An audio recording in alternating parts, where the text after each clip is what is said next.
This is Channel 25 WVTT Olean. Now, from the Twin Tiers' biggest broadcast news operation, this is the 6 o'clock report with Jeff Andrulonis and Alexa Olson. Listen on News Radio 96.7 WVTT or watch on News Channel 25 WVTT television. WVTT proudly presents the 6 o'clock report. Good evening, I'm Alexa Olson. Jeff Andrulonis is off tonight. The big story on the 6 o'clock report. With the fiscal cliff looming, some local schools are looking at sequestration. Let's send it over to WVTT's Valerie Tysander, who is live in the WVTT digital newsroom with the latest. Valerie. Alexa, time is running out for Congress. If they can't come to an agreement on the first of the year, the fiscal cliff will hit, which will trigger billions of automatic spending cuts. And some of those are going to impact our already struggling schools. Congress must trim $1 trillion from the national debt by the end of the year, and so far talks aren't going well. No substantive progress has been made in the talks between the White House and the House over the last 2 weeks. Boehner is leading the negotiations. He has met with President Obama and Treasury Secretary Timothy Geithner in the last 2 days. Rates on the top 2%, the wealthiest earners in this country, are going up. They have to go up. If Congress isn't able to avert the fiscal cliff, we will not only lose money from our paychecks, but also our schools. The Olean School District is preparing for the worst possible scenario for the upcoming school year. If the fiscal cliff hits, schools will lose anywhere from 8 to 100% of federal funding. That means the Olean School District will likely lose around $175,000 from its budget. Among the programs that will be cut, special education funding and the Title I grant for early reading programs. So schools are hoping for the best and preparing for the worst.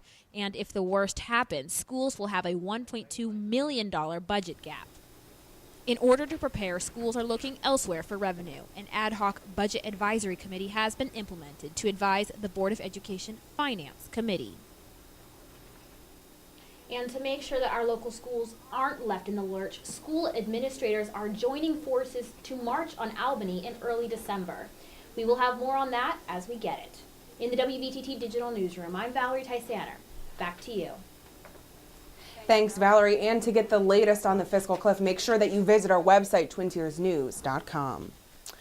Well, as the issue of the restructuring of the Olean Fire Department cools, Mayor Linda Witt says that she's glad the public came out in such full force to discuss the proposition because it represents the full meaning of democracy. The one thing that I appreciated is the firefighters, they and their wives were there, but a lot of other community members were there. And I think that's the true meaning of democracy, to come, voice your opinion, and have your elected officials hear it. A 2013 budget was unanimously passed for Cattaraugus County yesterday that will be a little more than $218 million. Now, this budget is the highest the county has ever seen and is up $5 million from 2012.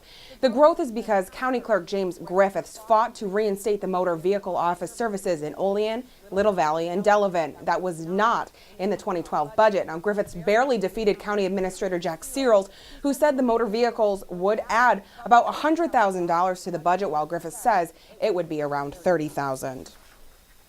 The Twin Tiers may be disappointed to hear that they didn't win last night's $579.9 million Powerball, but officials confirm early Thursday morning that 2 jackpot winning tickets were sold, one in Arizona and one in Missouri.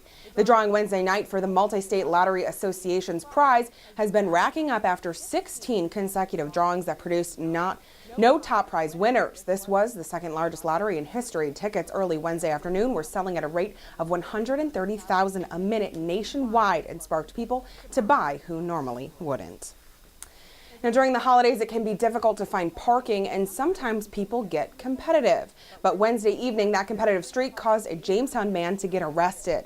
Officers say Eric Gullett allegedly displayed a weapon while arguing with someone over a parking spot. Police arrested Gullett on charges of second-degree menacing. In other news, injuries were reported on a Route 46 crash near Smethport on Tuesday. Police say that just before 2 o'clock, 24-year-old James Nearly of Smethport was headed south when he swerved to miss a pickup truck. Entering the road, he lost control and spun into an embankment. Nearly's 3-year-old and a baby were in the car. They were all taken to BRMC for treatment. Police are on the lookout for the driver of the pickup truck, who will face charges. The woman who robbed a bank on Memorial Day weekend in Allegheny was in Cattaraugus County Court yesterday. 27-year-old Catherine Hayes pleaded guilty and will be sentenced on February 11th on robbery and grand larceny charges. She handed a community bank teller a note demanding money and left with more than $3,000 in hand. She was arrested later that same night. 3 Cattaraugus County burglars appeared in court this week for 3 separate incidents. 37-year-old Jose Morales pleaded guilty in connection with a Dayton break-in back in January. He'll be sentenced in March. He was sentenced earlier this year for breaking in Hanover and Sheridan. And 28-year-old Brandon Laborde of Olean was sentenced to up to 6 years for breaking into 3 buildings in Olean, Issaquah, and Cold Springs. Convicted murderer Thomas Hagee is asking for a new trial. He filed an appeal through McKean County Court. Hagee and Gregory Theobald pleaded guilty to the stabbing and choking death of a pregnant Megan Kopaka in the former Riddle House in Bradford in 2009. He had admitted to District Attorney John Pavlock to being a part of the murder. In the latest appeal brief, Hagee claims that he tried to defend her during the incident. And a Cattaraugus County woman was sentenced Wednesday for driving while using drugs while her child was in the vehicle. 28-year-old Ashley King was given 5 years probation and $2,000 fine for her conviction of aggravated DWI with a child passenger. The incident happened in Olean, April 12th. And interesting news tonight, a Medina, New York doctor was arrested on drug charges. The 62-year-old ER doctor, Dr. Daniel Gillick, has been charged with possessing crack cocaine, and he's admitted to using for the past 2 years. The criminal complaint reveals that Gillick lives with a drug addict 27-year-old woman named Christine Gillifonte, who gave him the money for drugs. The Drug Enforcement Administration has been investigating for 2 weeks and followed Gillifonte while she met with the multiple people in Niagara Falls. The special agents pulled her over and found a rock-like substance that later tested positive for cocaine. A search warrant later discovering drug paraphernalia in Gillick's house. According to the complaint, Gillick works as an ER doctor for the Medina Memorial Hospital and Schuler Hospital. And New York State Attorney General Eric Schneiderman visited Buffalo, New York today to describe his contract with 2 major New York State gun show operators.